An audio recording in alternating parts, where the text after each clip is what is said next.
Okay, we're going to work with these round kicks now. We're going to hold the pad on the outside of the leg. Let's make sure that we understand that the middle of the pad represents the target. So we don't want to be holding that pad down on the knee joint. A lot of people hold them where it's comfortable for them to hold them, and that's a great example. Yet another example of the pad holder not being fully engaged. It's up to him to keep the center of the pad on the actual target. And the target here meaning halfway between knee and hip. So you bisect the thigh, put the middle of the pad on the middle of the thigh. Also, from my point of view, when I'm throwing the kick, I only want to see the edge. I don't want to see the front of the pad. If I can see the front of the pad, almost certainly I'm going to be hurting my toes.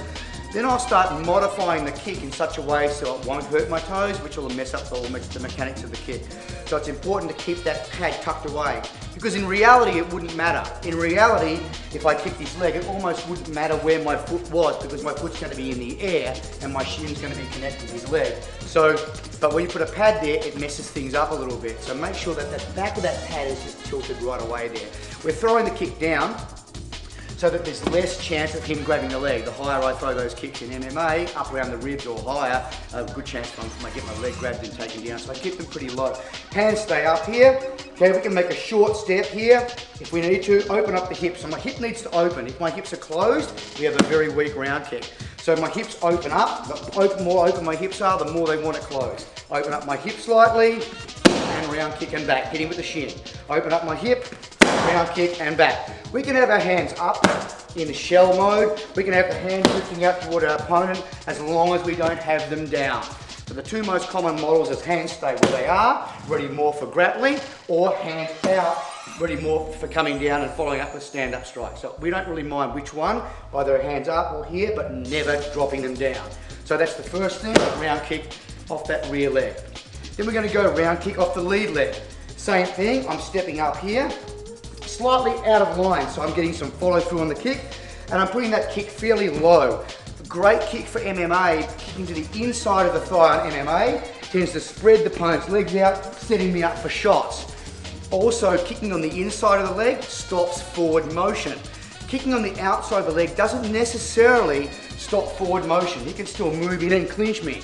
But kicking on the inside of the leg does stop forward motion, so it's a great target and a preferred target for round kicks.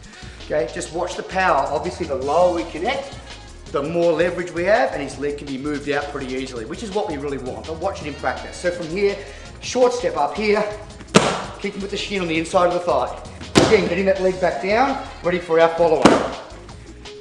So let's get our partners and we'll work that.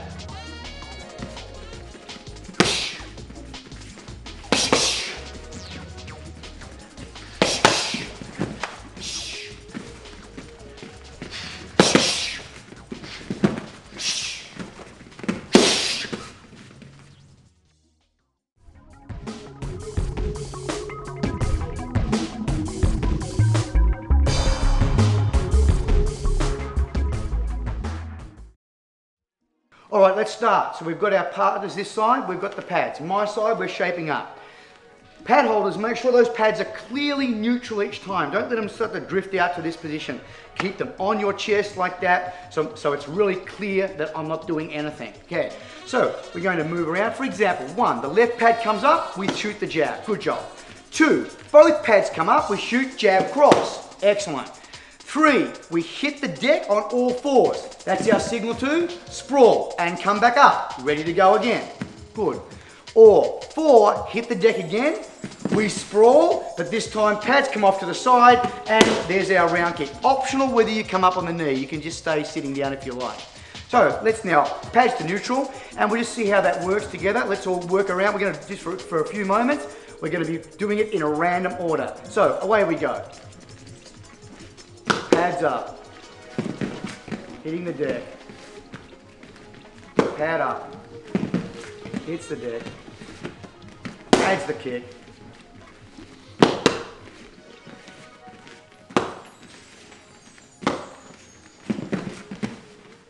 okay, good job, and let's switch.